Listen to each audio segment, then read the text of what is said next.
Boa noite. É uma satisfação estar aqui com vocês de novo. Estive de manhã na igreja da Lapa, de um amigo meu, dei palestra lá a semana toda, essas questões de Semana Santa, né? Então a gente recebe convites para falar em vários lugares. E na verdade era para eu estar semana passada aqui, mas a agenda não permitiu.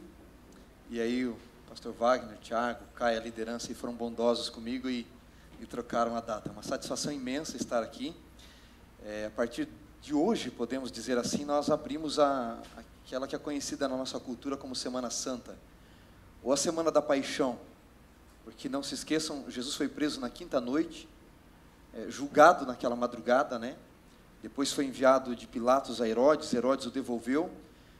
Na tarde de sexta-feira, depois dele apanhar muito durante a manhã toda, colocaram ele na cruz, ele morreu. No sábado, na parte do domingo, ficou na sepultura e ressuscitou ali na madrugada de domingo. Então tem toda essa semana da paixão de Cristo, né? Onde ele não desistiu por cada um de nós. O assunto que eu vou falar aqui é um pouquinho diferente do ministério dos últimos dias de Jesus, mas só para a gente entender, né, quando ele estava ali no cenáculo, João 13 fala que ele oficiou a ceia, lembra? Lavou os pés dos discípulos, tal, falou que iria morrer, e ele se dirigiu então do Monte Sião, onde fica Jerusalém. São dois montes, um de frente ao outro, o Monte Sião e o Monte das Oliveiras. Você passa pelo Vale do Cedron, hoje tem uma rodovia ali, em um cemitério islâmico, e você sobe o Monte das Oliveiras, onde na época, de fato, né, pelo nome do monte, tinha muitas olivas, muitas azeitonas, e para extrair o óleo da azeitona, o azeite, você tem que, obrigado querido, você tem que esmagar o azeite, a azeitona, certo? Sabe como se fala o lugar onde se esmaga, ou o lugar onde se moe em hebraico? Getsemane. Então Jesus vai para o lugar onde se esmaga, onde se moe. Ele vai para o Getsemane e ali ele é moído. Ali a ira de Deus que deveria recair sobre aquele que não o aceita, que rejeitou a sua graça, recaiu sobre quem? Sobre Jesus. E a Bíblia diz que ele chegou a suar sangue, tal estresse que ele passou naquele momento, não é? Então esta é a semana para relembrarmos tudo isso, e o Thiago vai fechar essa série para nós no sábado, falando deste amor de Cristo, dessa redenção, ok? Já foi feita uma introdução na semana passada para vocês, não é? Pelo que me disseram, sobre o motivo, o começo de tudo isso, não é? Hoje eu gostaria de falar da cruz e da entronização, do trono de Cristo, ok? E eu quero convidar você, se você tem a sua Bíblia aí no seu smartphone, no seu tablet aí, né? Ou a Bíblia em papel também, você pode acompanhar aí comigo, por favor, Apocalipse capítulo 5, Apocalipse capítulo 5, nós vamos ler o texto, e depois eu vou explicar para você por que eu escolhi esse texto, tá bom? Você achou? Posso fazer uma oração com você para lermos aqui e meditarmos na palavra? Vamos orar. Querido Deus, agora nós estamos abrindo a Bíblia, a Tua Palavra, e pedimos que o Senhor fale ao coração de cada um de nós. Fale-nos sobre o Teu amor, sobre a redenção, sobre a certeza da salvação. Há algo esta noite que o Senhor precisa dizer para alguém aqui, que só esta pessoa pode ouvir. Que o Senhor fale ao nosso coração. Suplicamos por Jesus. Amém. Apocalipse 5, a partir do verso 1, tá bom? Diz o apóstolo João: eu vi na mão direita daquele que está sentado no trono um livro, todo escrito por dentro e por fora, selado com 7 selos. Vi também um anjo forte que proclamava em grande voz: quem é digno de abrir o livro e desatar os selos? E João diz: ora, ninguém nem no céu, nem sobre a terra, nem debaixo da terra, era digno de abrir o livro e nem mesmo olhar para ele. E eu chorava muito, diz João. Todavia um dos anciãos tomou a palavra e me disse: João, não chore, porque o leão da tribo de Judá, a raiz de Davi, venceu para abrir o livro e desatar os selos. Ele diz: eu olhei e vi entre os candeiros um cordeiro como que tendo sido morto. Eu vi que quando ele se aproximou daquele que estava sentado no trono, tomou, pois, o livro da mão daquele que estava sentado no trono. Quando o cordeiro tomou o livro, os 24 anciãos, os seres viventes, se prostraram, tendo eles cada um harpas e taças de ouro cheias de incenso, que são as orações dos santos. Verso 9, e entoavam em grande voz um cântico dizendo: digno és de abrir o livro e desatar os selos, porque foste morto e com o teu sangue compraste para Deus os que procedem de toda tribo, povo, língua e nação. Até aí está bom. Apocalipse é um livro difícil, né? Enigmático para alguns, não é?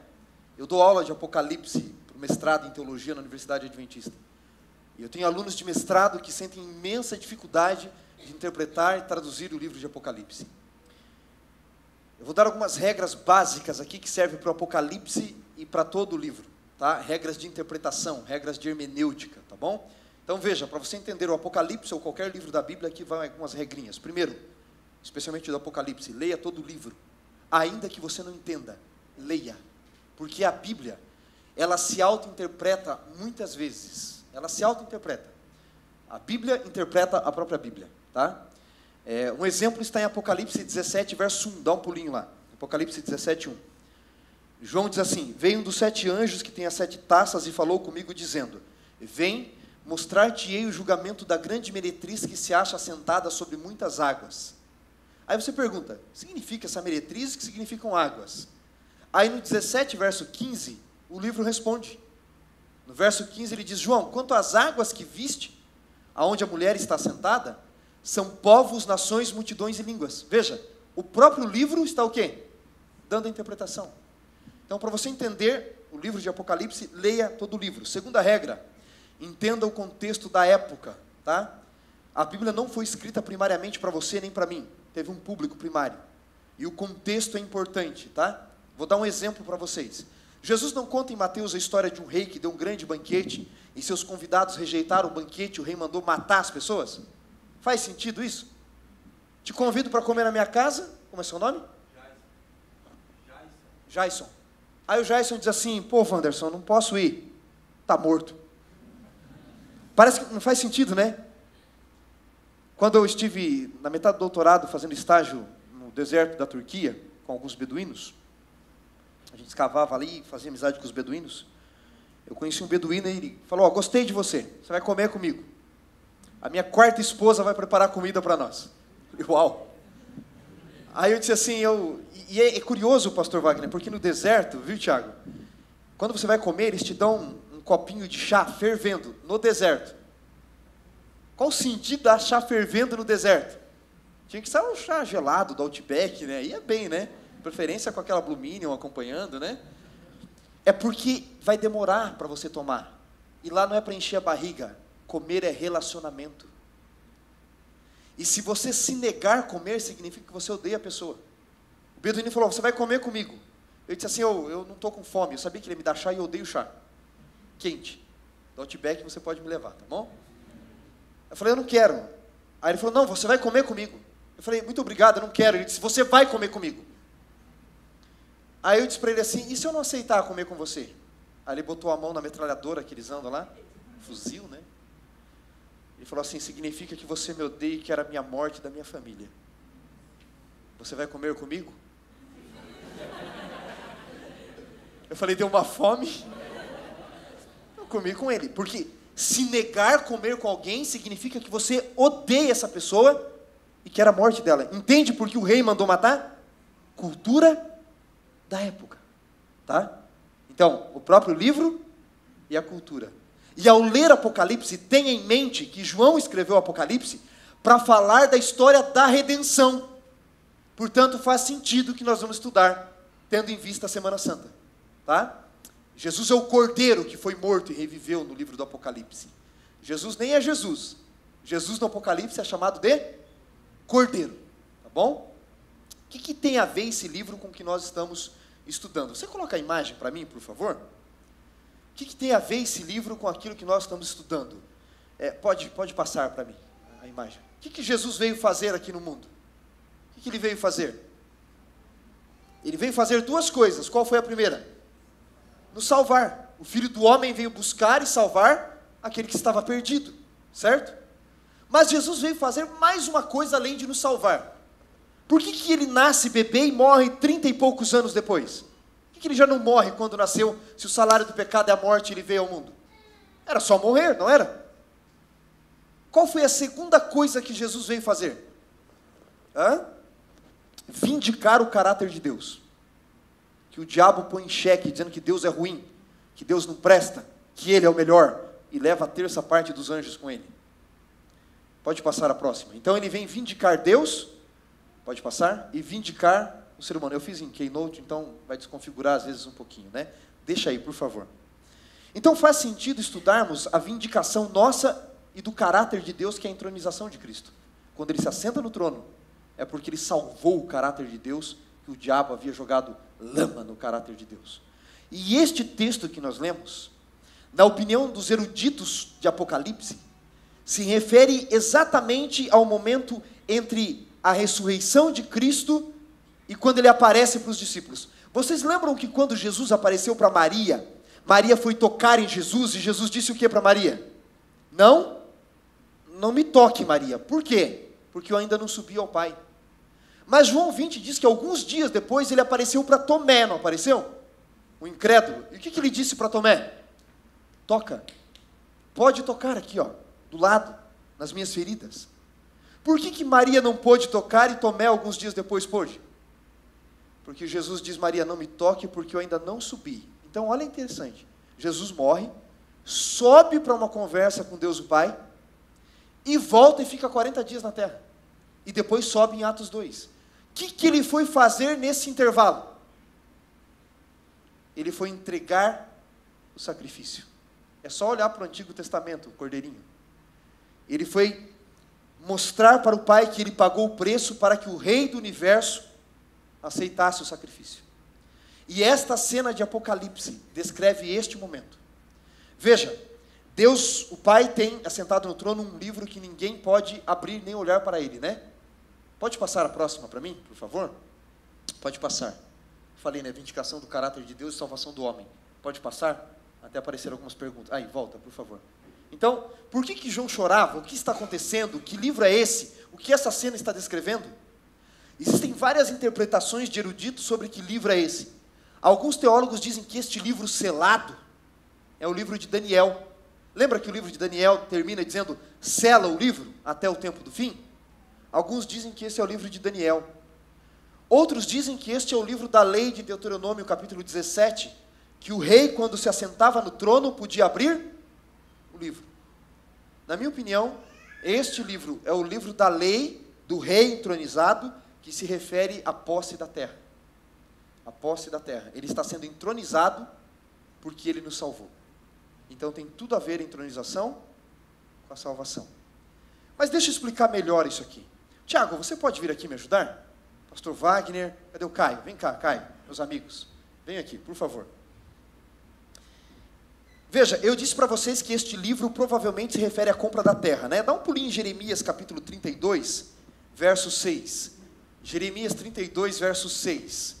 Lá, o profeta Jeremias diz assim, veio a mim a palavra do Senhor dizendo, eis que Ananel, filho do teu tio Salum, virá a ti ao pátio da guarda, dizendo, compra o meu campo que está na terra de Anatote, porque a ti pertence o direito de resgate, e compete comprá-lo. Veio a mim, de Jeremias, segundo a palavra do Senhor, Ananel, filho do meu tio Salum, ao pátio da guarda, e me disse, compra o meu campo que está na terra de Anatote, porque é teu o direito de resgate, e compete comprá-lo. E eu pesei 17 ciclos de prata, o preço do campo. Chamei as testemunhas, assinei um livro, tanto a cópia aberta como a fechada, segundo manda a lei e o testemunho.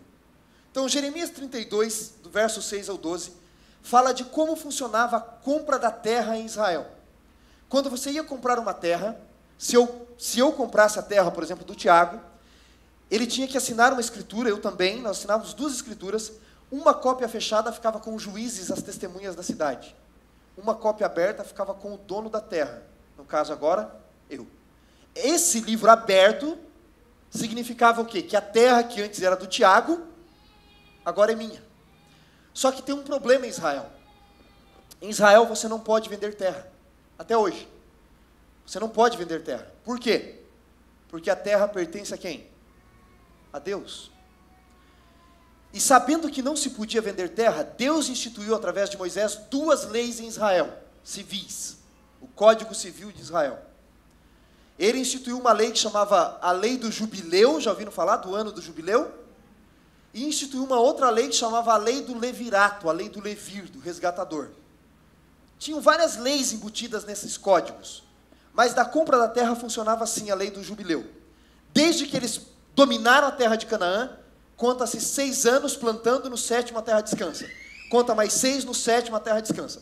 E Deus disse, façam isso 7 vezes. 7 vezes 7 dá quanto? 49. Aí Deus disse, no 50º ano, todo aquele que se vendeu como escravo será liberto. Toda a terra que foi vendida será devolvida. Era o ano do livramento, o ano do jubileu. Então vamos imaginar o seguinte, vamos imaginar que o Wagner é um judeuzão que ficou pobre.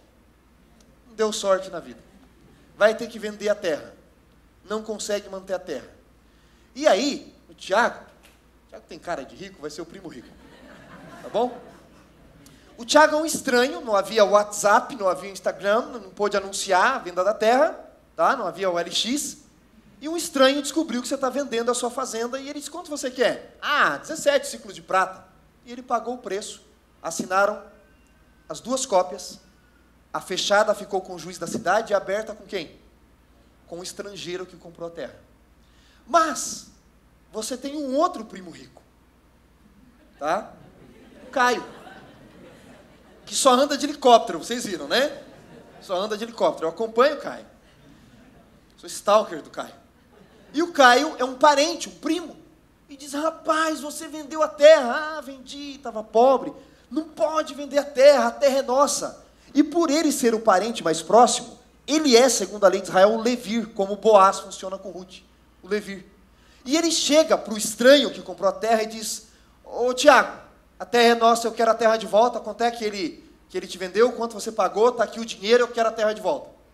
O Tiago podia dizer, não, gostei da terra, vou ficar com a terra? Podia? Aí o Caio iria até as testemunhas da cidade, o juiz diria, devolve a terra. Não vou devolver, a terra é minha, eu comprei, mas ele é o resgatador. Devolve a terra. Não vou devolver. Morre. Israel era assim, tá? Funcionava assim.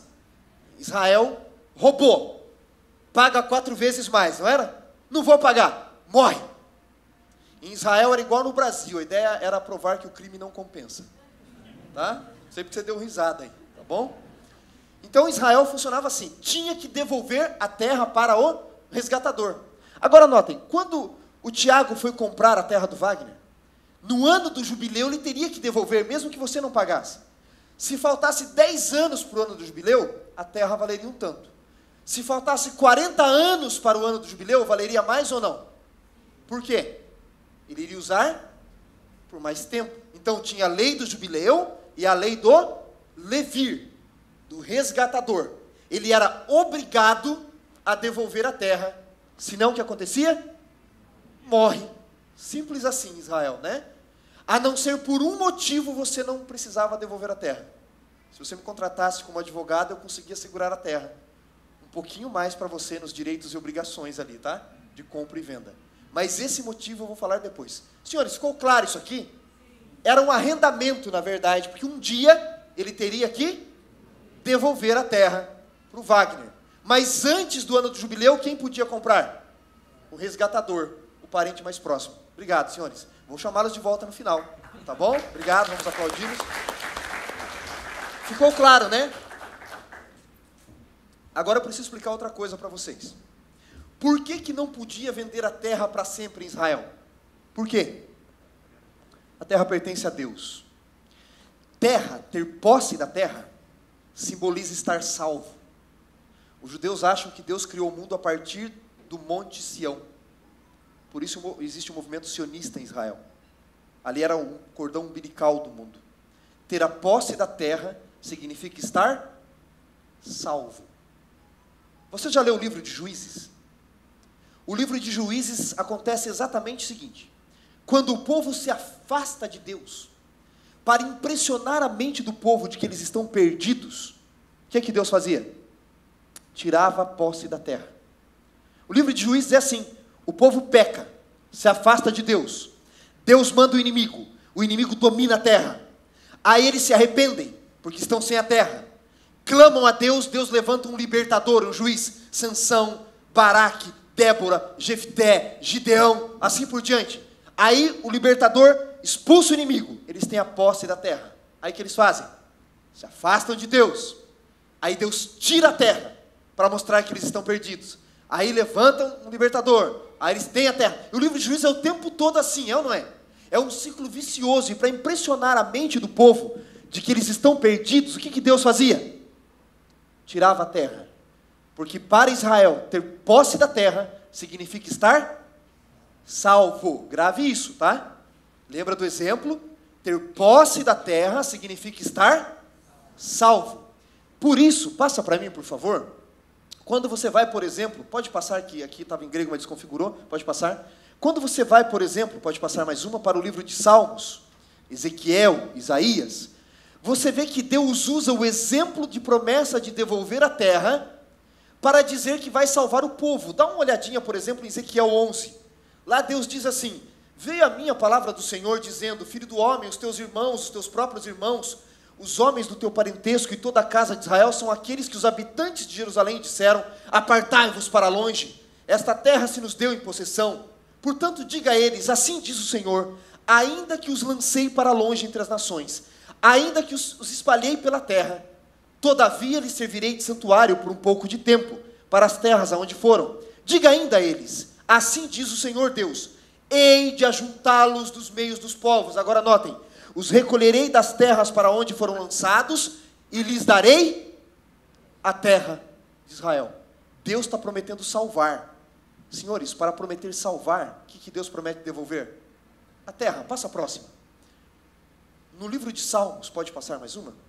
O adorador adora a Deus, porque Deus se lembra perpetuamente da sua aliança, da palavra que empenhou para 1000 gerações, da aliança que fez com Abraão, do juramento que fez a Isaac e confirmou a Jacó, dizendo o quê? Dar-te-ei a terra de Canaã. No Salmo 105, ele diz o seguinte, que o Senhor escolheu Sião por sua morada, este é para sempre o lugar do seu repouso. O salmista louvava a Deus porque Deus dava a posse da terra. Pode passar. Em Isaías 11, Deus promete salvar o povo. E para prometer salvar o povo, ele diz assim, naquele dia o Senhor tornará a estender a mão para resgatar, adquirir outra vez, o restante do seu povo, que for deixado da Síria, do Egito, de Patros, da Etiópia, de Elão, de Sinar, de Amate e das terras de além-mar. Levantará um estandarte para as nações. Ajuntará quem? Os desterrados. O que é um desterrado?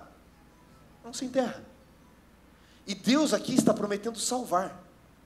Quando Ele promete salvar, Ele promete devolver a terra, porque ter posse da terra significa estar salvo. Significa estar salvo. Ficou claro isso aqui? Quando alguém tinha posse da terra, tinha direito de pegar o livro selado e fazer o quê? Abrir o livro. A cabeça é grande demais e o microfone não para. Ter o livro aberto significava, eu tenho a posse da terra. Não vai parar mesmo. Está segurando aqui. Quem manda, né? Posse da terra significa estar salvo. Ficou claro, né? Simples assim. Volte ao Apocalipse. E nós vamos partir para o fim. João vê Deus, a testemunha e juiz do universo, com um livro selado. Esse livro é a posse do quê? Da terra. A quem Deus tinha entregado esta terra, segundo a Bíblia? Quem deveria cuidar desta terra? Adão, certo? Mas o que Adão fez? Entregou a terra para o diabo. Tanto que lá no livro de Jó, quem vai se encontrar com Deus como representante da terra? Satanás diz, eu venho de rodear a terra é minha. Lá em Mateus 4, no deserto da tentação, o que Satanás oferece para Jesus? Ele diz, olha, eu sei que você veio resgatar a terra, eu posso te dar o mundo, se você se ajoelhar diante de mim e me adorar. O mundo é meu, ele está dizendo. Adão, Jesus, Adão entregou esse mundo para mim. Eu tenho um monte de servo nesse mundo. Ninguém teme vocês. Ninguém adora vocês. E se você quer o mundo, e eu sei que você quer, eu posso te dar. É só você me adorar. E você sabe, Jesus não faz isso, ele prefere a cruz. Jesus vem para resgatar a terra. Qual é o preço dessa terra? Qual é o preço da sua salvação? Romanos 6, 23. O salário do pecado é a morte. Jesus morre por você ou não? ele morre pelos habitantes deste planeta. E agora lá em Apocalipse 5, o cordeiro que foi morto, não é isso que diz? No verso 5? O cordeiro morto, ele pode abrir o livro. E dê uma olhada que tanto é este livro a nossa salvação, que no verso 9 de Apocalipse 5, diz que quando ele abre o livro, os anciãos cantam o seguinte: digno és de abrir o livro. Por que você é digno de abrir o livro? Porque você foi morto. E com o teu sangue você comprou para Deus os que procedem de toda tribo, povo, língua e nação. Então eu pergunto, o livro simboliza a nossa compra da terra ou não? De tudo que está nela? Sim. Ao abrir o livro, João, em Apocalipse, está dizendo: a terra não pertence mais ao diabo. A terra pertence a quem? A Jesus Cristo. Amém? Agora deixa eu perguntar uma coisa para você. Quando você olha esse mundo, ele parece mais de Jesus ou mais do diabo? Tem violência no mundo? Tem roubo, furto, homicídio, injúria, estupro, desigualdade, doenças incuráveis? Tem ou não tem? Guerras, exploração de pessoas inocentes? Esse mundo parece mais de Jesus ou mais do diabo? Mas a Bíblia não diz que ele já pagou o preço? Diz ou não diz? Por que se ele já pagou o preço e a terra já é nossa, por que esse mundo parece mais de Satanás do que de Deus? Se ele já se assentou no trono, se ele já abriu o livro, por que tanta injustiça e maldade nesse mundo? Tem algum advogado aqui? Um estudante de direito? Não? No direito nós separamos o que é posse do que é propriedade. Imaginar o seguinte, que o Wagner tem um apartamento e eu alugo o apartamento dele. Quem é o proprietário do apartamento? É ele. Mas quem tem a posse? Ele pode entrar no apartamento sendo dono? Não, porque a posse, ela é mais forte do que a propriedade nesse momento. Ser dono não significa ter a posse. Jesus comprou a terra, ele é proprietário dela, mas ele não tem a posse. Vocês se lembram do exemplo que eu dei do Caio, do Wagner e do Tiago? Eu disse que o Tiago era obrigado a devolver a terra, não era? A não ser por um motivo. Se o Caio chegasse e dissesse: eu paguei o preço, eu quero a terra de volta, que eu vou devolvê-la ao Wagner. O Tiago, diante da lei de Israel, podia alegar o seguinte: ok, eu sou obrigado a lhe devolver a terra. Só que na lei de Israel diz o seguinte: se eu já arei o terreno, e se eu já lancei as sementes, eu não sou obrigado a devolver a terra agora. Só quando? Depois da colheita. Então você vai ter que esperar o fruto crescer, amadurecer, e eu colher, para depois, Caio, eu lhe devolver a terra. Senhores, Jesus já pagou o preço? A terra já é dele por direito? Sim.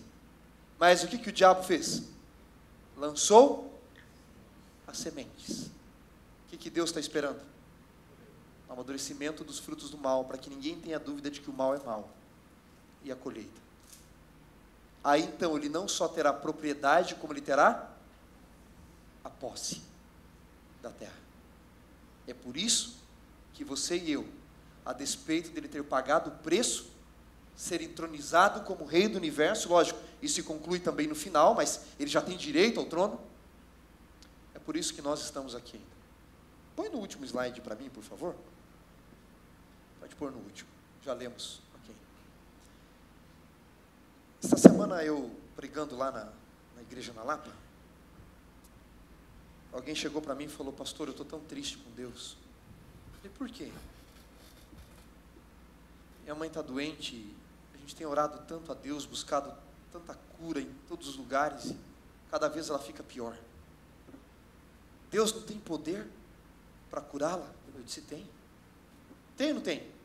Alguém aqui já pediu um milagre para Deus? Já? Alguém já pediu um milagre e não aconteceu? Já? Por que às vezes a gente vê milagres acontecendo na vida de um, o que eles pedem, e na vida de outros não? Você já fez essa pergunta alguma vez? Tem várias respostas, deixa eu dar uma. Milagres pertencem a Deus, acontecem quando Deus quer, na hora que Deus quer, com quem Ele quer, no motivo que Ele quer, quando Ele quer.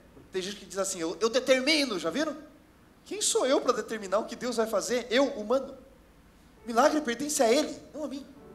E eu vou te falar uma coisa, Deus tem poder de mudar qualquer situação, tem ou não tem? Só que Ele prefere mudar você no meio das situações. Porque Ele não quer que você viva só nesse mundo por milagres, que você venda a sua fé por benefícios. Ele quer que você creia, a despeito das dificuldades da vida. E os milagres existem porque se milagres não existissem aqui ou acolá, nós entraríamos em desespero nesse mundo. Mas se Deus realizasse milagre para todo mundo, o mal não se mostraria mal. Vocês lembram daquele filme antigo lá, O Todo-Poderoso? Que ele resolve atender a oração de todo mundo? Já pensou se Deus fizesse isso toda hora? O mal nunca iria se mostrar. Então os milagres acontecem para não entrarmos em desespero. Mas não é com todo mundo e toda hora, porque não é assim que funcionam as coisas. Deus pode mudar situações difíceis, mas Ele prefere mudar você em meio a situações difíceis da vida. E se você estiver lutando porque você está em dúvidas na fé, se você não consegue crer nele direito, se as coisas não deram certo nos teus estudos, tem vários jovens aqui, talvez você não passou na faculdade que você queria, e estão te cobrando por isso, e você está se cobrando por isso. Talvez no emprego as coisas não vão bem, na família, na vida amorosa. Se você olha para este mundo e diz, Senhor, se o Senhor já morreu por nós, se o Senhor já pagou o preço da compra da terra, se o Senhor já tem a propriedade, por que não toma posse logo? Em outras palavras, por que o Senhor está demorando tanto? Às vezes a gente pergunta, por que o Senhor demora tanto em agir? Por que o Senhor demora tanto em responder? Por que Deus parece às vezes ficar em silêncio quando a gente mais precisa? Deixa eu contar uma história para vocês que deve resumir tudo. No ano de 1983, essa é uma história real, na região da Toscana, na Itália, um menino chamado Alfredino, não é um nome comum para nós, mas é para eles, ele desapareceu e ninguém achava Alfredino. Procuraram de manhã, a mãe achou que ele estava brincando com os amiguinhos, ele não respondia, não chamava, ninguém viu o menino. À tarde entrou, ele não veio almoçar, o menino desapareceu. À medida que a tarde foi avançando, os parentes e amigos se juntaram na busca, porque ficaram preocupados demais. A noite chegou e resolveram chamar as autoridades. Alfredino sumiu. Procuraram 8, 9, 10, meia-noite, a madrugada chegou e ninguém achava Alfredino, e os pais já pensaram que o pior tinha acontecido. Os amigos, familiares e autoridades procuraram a noite toda e ninguém achava o menino. Lá pelas 5, 6 da manhã, alguém se lembrou e disse, escuta, Alfredino costuma brincar aqui na fazenda, perto de um poço artesiano. Alguém já procurou ele lá?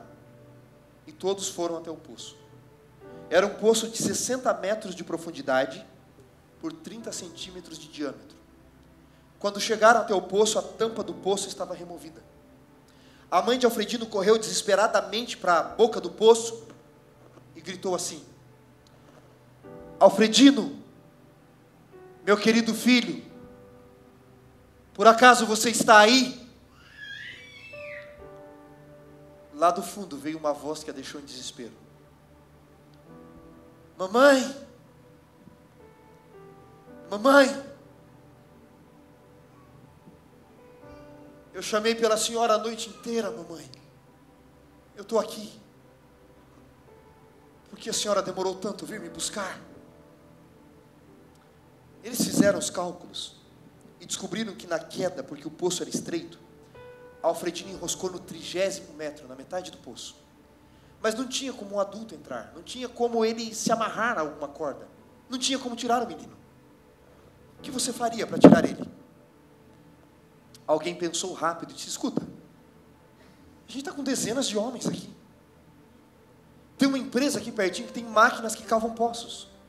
Vamos trazer as máquinas e mais os homens trabalhando, vamos abrir um buraco do lado, maior, mais largo, e a gente cava até 30 metros, com chão firme, 30 metros. Abre um buraco do lado, puxa Alfredino para este buraco, e a gente tira ele dali. Brilhante ideia, não era? Começaram a cavar, as máquinas chegaram, às 3 horas depois.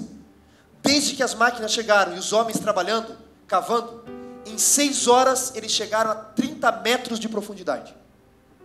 Abriram um buraco na horizontal. Quando abriram um buraco na horizontal, perceberam que o pior tinha acontecido. A velocidade com que as máquinas trabalharam fez o solo tremer. E Alfredino desceu para o fundo do poço. E agora o solo era rochoso demais. Não dava para cavar com tanta velocidade. Eles continuaram cavando. E eles chegaram 2 dias depois ao fundo do poço. E tiraram o corpo de Alfredino, que tinha morrido congelado lá embaixo.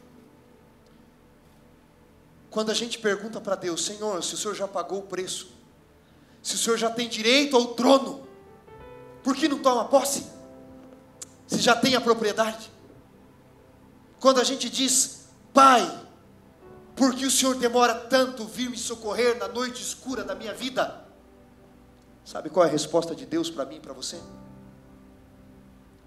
Deus diz: filho, eu já paguei o preço. Eu já abri o livro. A terra já é nossa por direito. Mas deixa eu falar uma coisa para você. Eu sei que o buraco escuro deste mundo, o poço escuro deste mundo, fétido, gelado, que amedronta. Eu sei que não é legal ficar aí. Eu sei que você quer que eu desça rápido. Mas assim como na história de Alfredino, se eu descer rápido demais, eu corro o risco de você se afundar mais ainda. E eu não posso correr o risco de perder você 2 vezes. Pedro fala disso. Pedro diz que ele é paciente, não querendo que ninguém se perca. Longânimo, paciente. Talvez Jesus não voltou ainda porque ele espera você tomar a decisão. Talvez ele não voltou porque ele espera os frutos amadurecerem. Talvez ele não voltou porque você tinha que estar aqui hoje. Porque ele vem buscar aqueles que o buscam. Se ele descer rápido demais, ele corre o risco de te perder. E ainda que em meio às desgraças da vida você diga: por que o Senhor demora tanto? Deus diz: filho, eu não demoro. Eu tenho o tempo certo de agir. Eu não sei porquê, mas Deus tem o estranho hábito de deixar a gente chegar assim, no limite do abismo. Ele tem o estranho hábito de marcar gols aos 45 minutos do segundo tempo, não é assim? Mas ele não perde o jogo. Ele vai livrar você. Ele não morreu à toa. Ele já tem direito ao trono. Só falta tomar posse. Ele já tem direito à terra. Só falta tomar posse. Mas ele não vai vir rápido demais para não correr o risco de perder você. Então, meu amigo, minha amiga, não desista.